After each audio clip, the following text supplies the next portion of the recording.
All right, good afternoon. We'll go ahead and call to order the regular meeting for the City of Murfreesboro Board of Zoning Appeals for August 28, 2013. First item on our agenda is, actually we don't have any minutes to approve, do we? Okay, we got some minutes from our last meeting.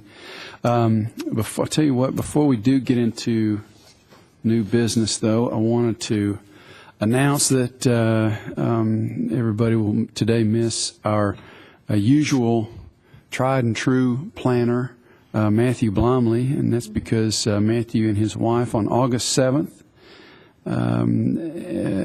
had a new baby boy, Nathan Thomas Blomley. Was born at 11:07 on August 7th. He's 20 inches long and 8 pounds, 12 ounces. So we want to extend our deepest congratulations to Matthew and his wife on the birth of their first child. But we do have Robert Lewis here standing in for Matthew today, and so with that, we'll go ahead and get started. I understand that first application Z13047 has been withdrawn. True? Okay. Then we'll go ahead and move on to our next application, and it is Z13048 by Mr. Greg Gibson. And he is making the following request for property located at 1416 Kensington Drive. Looks like there's three requests here. First is a 3.5-foot variance from the ordinance which states that a swimming pool cannot be located in the 40-foot required front yard. Secondly, a 7-foot variance from the ordinance which states that a swimming pool cannot be located in the 12.5-foot required side yard. And then finally, a variance from the ordinance which states that for corner lots in residential districts, detached accessory structures and uses on corner lots shall be located no closer to the front lot line than 10 feet behind the front of the principal structure and not less than 5 feet from any side lot lines. All right, Robert, you want to review the application for us, please? Sure, Chairman Rogers. Before you on your tables, you have some aerial photographs and a site plan of the drawing that we're proposing to look at the variances for. This is a corner lot located on 1416 Kensington Drive. It's the southeast portion of that intersection. And on top of being a corner lot, it's an oddball shaped lot. What they're wanting to do is locate a pool, swimming pool behind their house on the lot, and it just won't quite make it according to our regulations. And you read off the types of variances that they're proposing. Their surveyor actually tried to locate the pool on the east side of the house where the swing set is shown on the site plan, and it's just they would be requesting variances over there also for the convenience. In addition to over there on the side of the house, the east side, there's some trees and stuff that they don't want to contend with. They would rather locate it at the location you see on the site plan, and it'd be more convenient for them for supervision in the pool also. And let me see if I can get something here. Okay. I highlighted the pool in yellow, so it's kind of easy. It's easier to look at the pool with relation to all the variances that are being requested. In addition, they're also going to rework the fence. They're going to have to enclose the pool in the fence if the request is granted. And with that being said, the applicants are in the audience to answer any questions before or after the public hearing, and I'll be available also. All right. Thank you, Mr. Lewis. Any questions for Mr. Lewis? All right. If not, Mr. Gibson, anything you'd like to add to the application? Okay. Then at this time, we'll conduct a public hearing. Anyone present wishing to speak for or against the application, if you would, please come forward. And seeing none, we'll declare the public hearing closed and open the floor for further discussions. I suppose we have to take these components, I guess, in separate motions? Yes. Okay. Mr. Chairman, I realize we're dealing with with a corner lot there, which gives it 2 fronts and 2 sides. If, I guess it's the side of the house that faces Brighton, if that was not there and this was a rear yard, what would be the setback from the rear? I see a 5.6 to the fence. How far, assuming we didn't have the... Let's see what it's zoned, I can't remember. It's RS-15, so it would have to be 12 and a half feet. Okay. The side setback is 12 and a half feet. And what's the rear setback for? For the corner lot here, Or no, for a regular lot in RS-15? it's 30 feet. But pools can go closer than that, but they can go within 5 feet of the property line since they're a detached structure. But being a corner lot, you have 2 fronts and 2 sides. And that's all we're contending with today.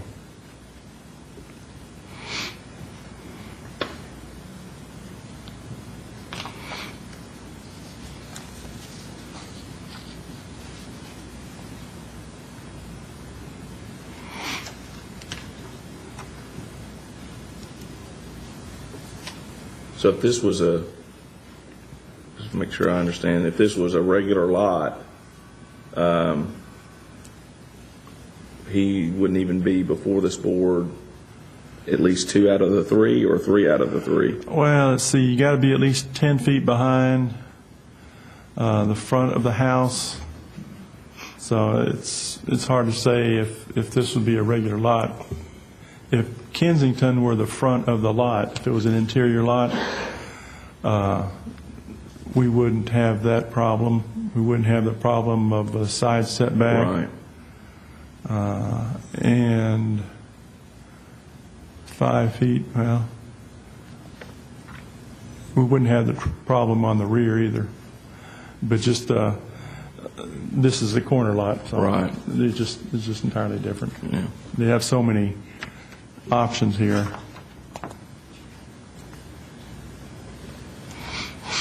So the site plan looks like the edge of the pool is even with the garage.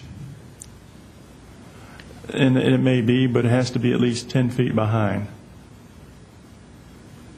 The garage being a front on that, as it's a corner lot. Right, then and it that would have gets, to be, by regulation, 10 feet behind the front of the garage. and that gets into that third component of the application. I guess my Correct. question is more geared toward the first component there, 3.5-foot variance from the required 40-foot setback in the front yard. Is the garage actually in the setback? No. You can see on the site plan where the minimum setback Okay. is shown on there. Dash line. And the garage is fine. It meets setbacks. Okay, just because the angle of the pool, it looks like the one corner starts right within the setback and then kind of extends on into the setback. Correct.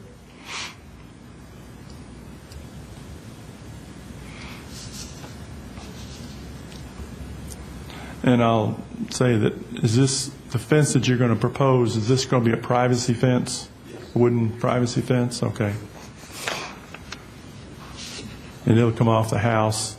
And you probably won't see much of the pool from any of the streets.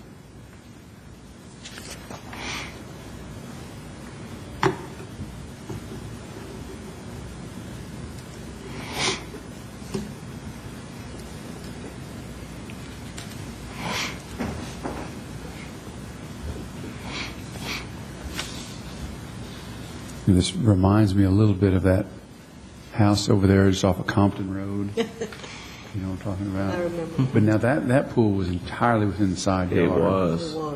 It Yeah. was terrible. I mean, this one's tucked in behind it. Yeah. That's pretty good. Yeah.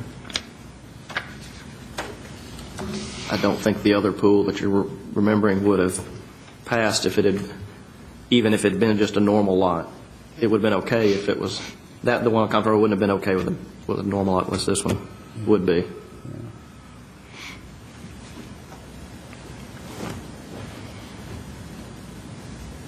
All right, well, do we have a motion on the 3.5-foot variance? request?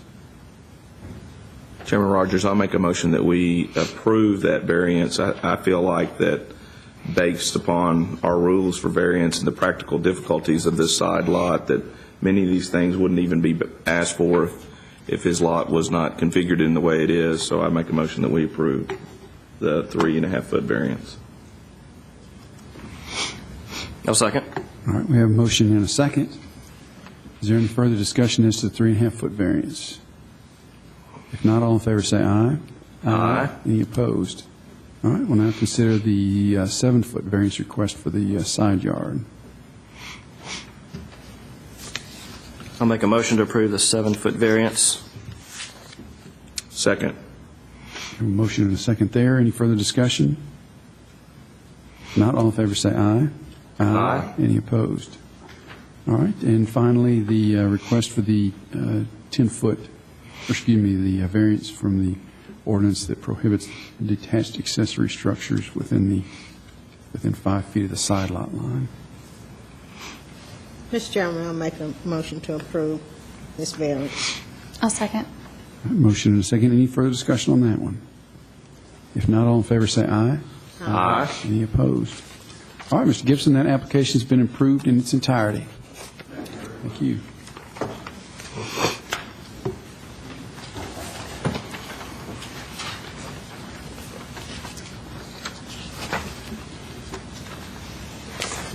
All right.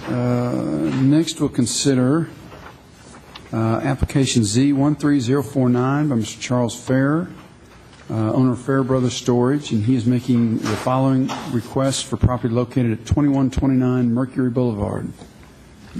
First of all, special use permit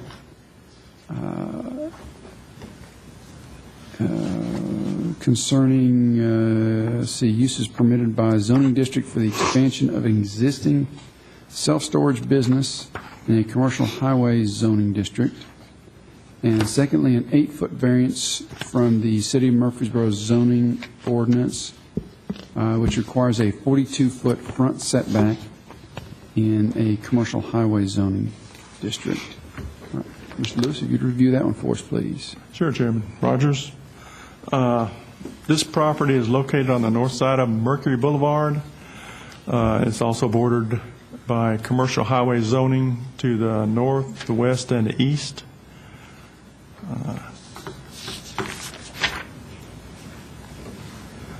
In addition to on the east side and the south side, there's RM12 zoning. This facility has been located at this location since 1998, and what they're wanting to do is remove some of the parking that's running parallel with Mercury Boulevard and construct some more self-storage units along that side of the property. In order to do so, they'll have to come for the board for a special use permit, which is required by the Board of Zoning Appeals.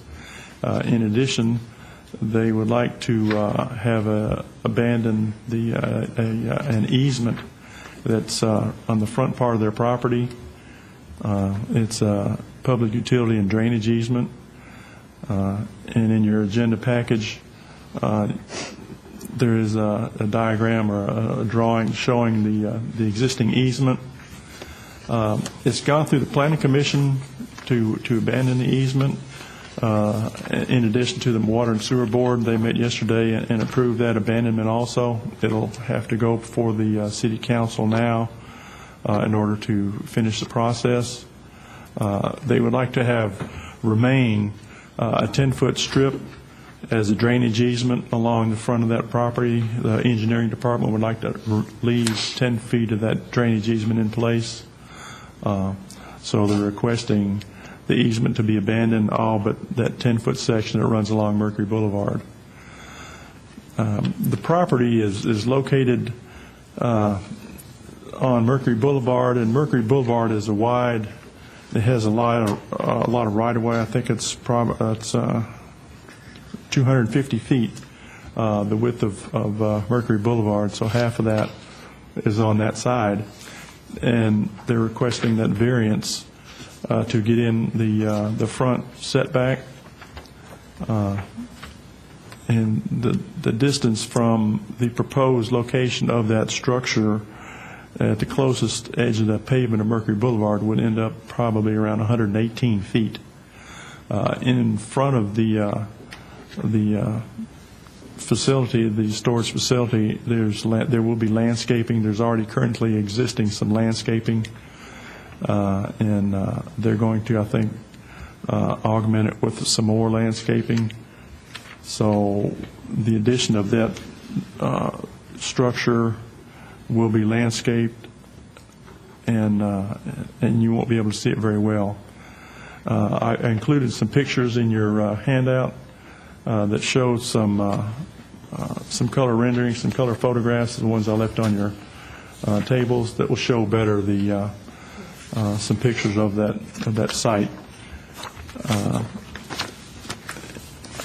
And in addition, let's see, they got their the Planning Commission approval and their Water and Sewer Board. So, like I said earlier, they'll have to go to the City Council to get that finalized for the abandonment of that easement.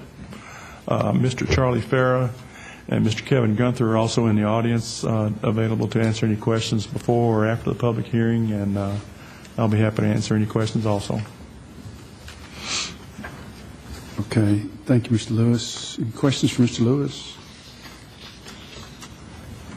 Okay, so I'm not sure I completely understand this. So there's currently an easement in front of the property, and that easement's being abandoned, Right. and that allows the A part of the easement being abandoned. part of the easement. All but 10 feet. Okay, and that allows them to expand closer to Mercury, right? Right. But So they're going to build. They're proposing to build some more storage units on top of what used to be this easement, right? Yeah, the easement, and they're within the 42-foot front setback for accessory structures. That's what the variance is for. We have to grant a variance for being within 42 feet of the front setback. And the easement is also, if it's going to be abandoned, then the easement won't be a problem. The 10-foot remaining at the edge of the property will be the easement, and the rest of the easement will be abandoned. Okay, so you got the right-of-way, where the right-of-way ends, then the easement starts, and that's now a 10-foot easement? Well, once it's completed with the abandonment, right. Okay, and then at that point, does the setback start? At the property line. And so you go 42 feet, and they're wanting to encroach somewhere into that 42 feet. Right. That's correct. By, Hey, yes. 8 feet, I think.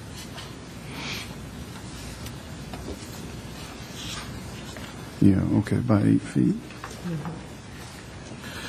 But are you saying, like, the way I understood this is that the storage unit was going to be built on an existing parking lot area, correct? Right. In the aerial photograph that you see on the screen, if they can bring it up, you'll see some vehicles that are parked right where my cursor is moving back and forth, or right where it says site. That's the area where the parking is going to be removed, and the parking is not necessary for to meet the zoning regulations. They have enough parking.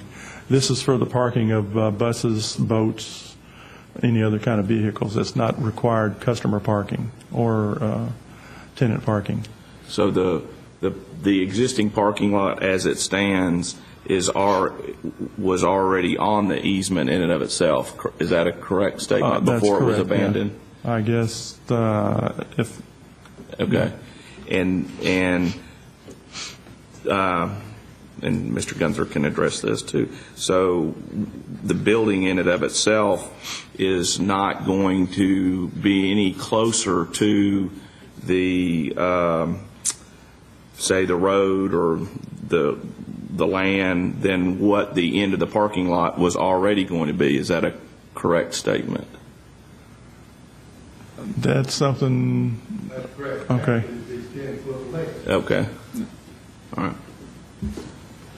Okay, either Mr. Fair or Mr. Gunther, y'all want to come up here and talk about it a little bit? Yes, good afternoon, Chairman Rogers and board members. Kevin Gunther with Huddleston Steel, Murfreesboro, Tennessee, helping to represent Charles Farrer. We appreciate the opportunity to present this request to you this afternoon. There are, I think, three important things we'd like to highlight with our request. Mr. Halliburton had touched on one of those, which was there is an existing easement on the property. It's a 42-foot easement, so it's quite a large easement, and that had restricted the site when buildings were placed and things were done in the past.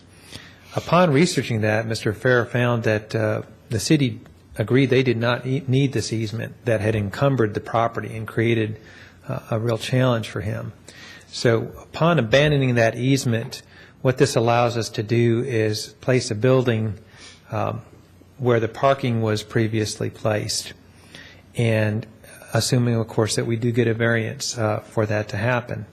So we are taking out existing parking, and we are putting in building, and that is happening where this easement was creating a large challenge for the property. So the easement has gone, as Mr. Lewis had mentioned, had gone before Planning Commission and Water and Sewer. We just need City Council at this stage. It is one last step for that to happen. The other thing is that this property is right at a point where there's a large jog in the right-of-way, and that's a 38-foot difference between us and the property that would be to the east of us.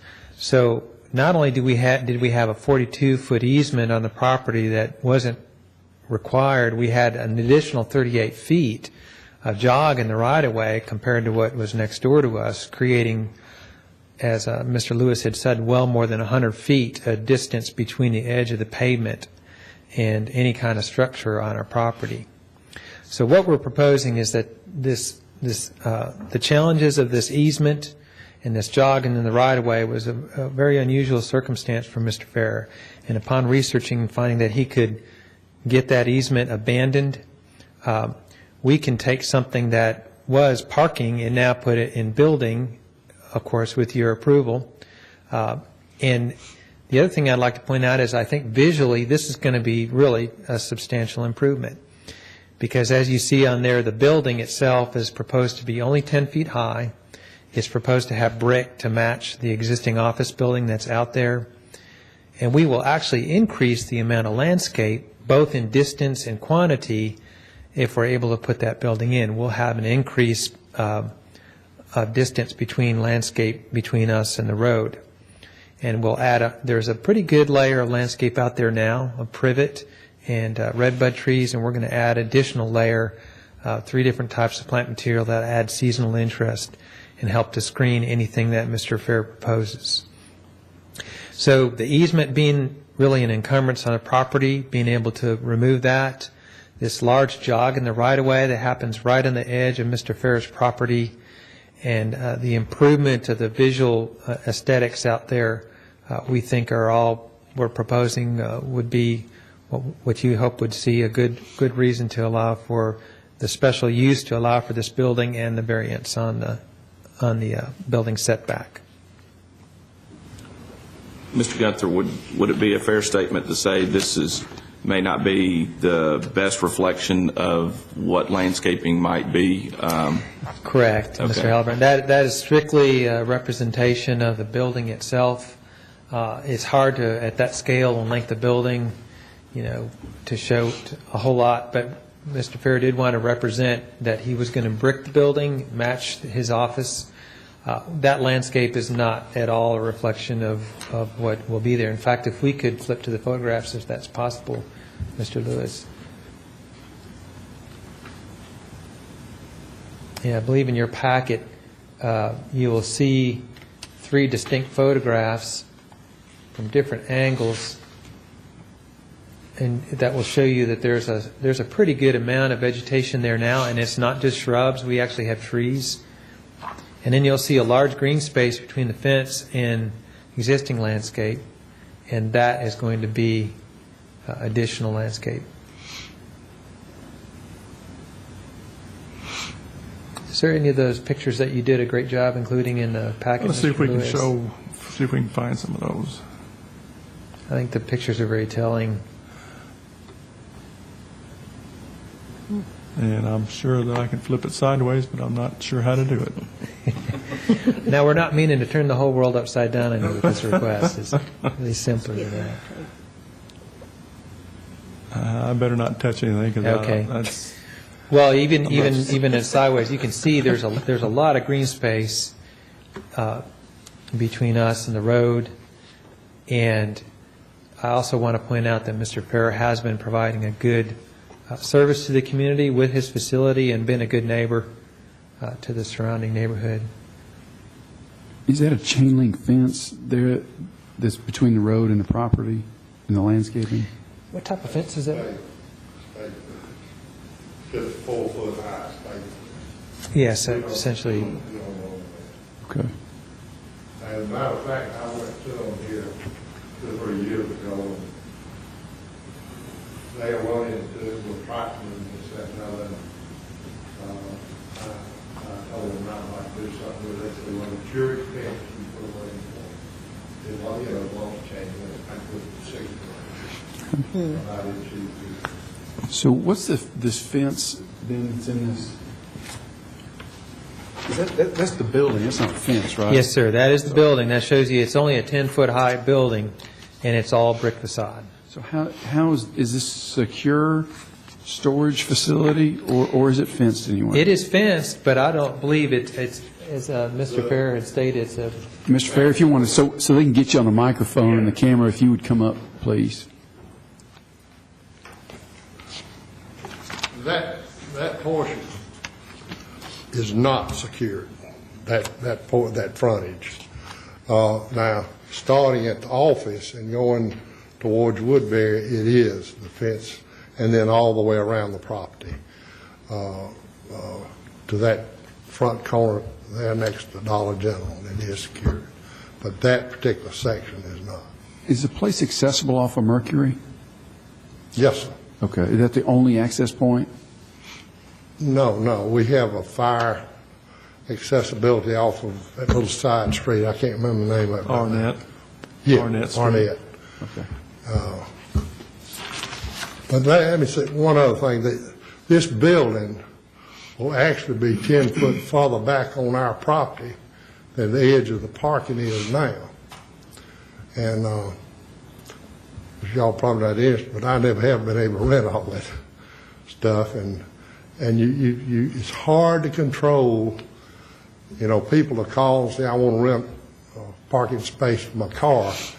And you thinking, well, this is a pretty good looking car, and it gets there and it don't look too good. But you can't run them off, So we'd just like to get that out of the front of it.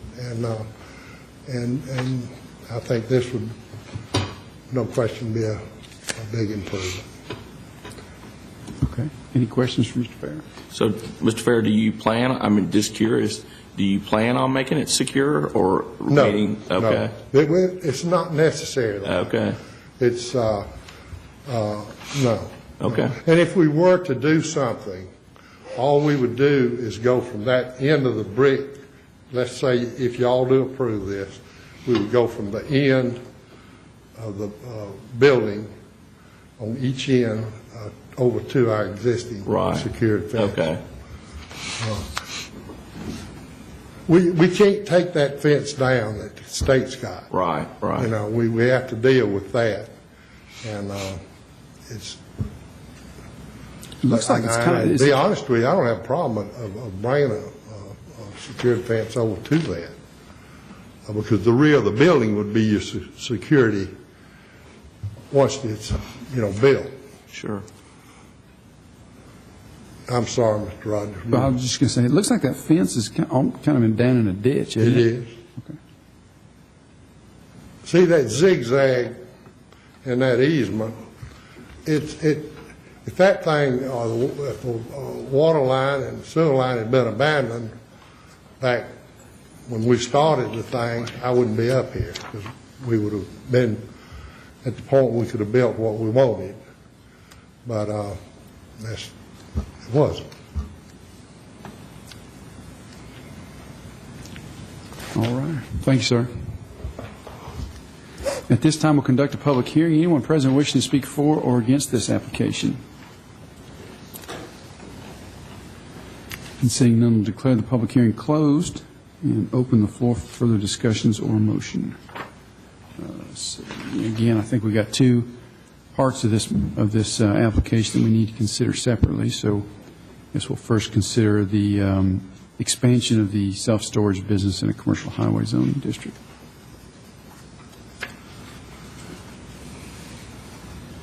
Mr. Chairman, I'll make a motion to approve the special use permit for the self-storage business. I'll second. All right, we have a motion and a second. Is there any further discussion? I have a question.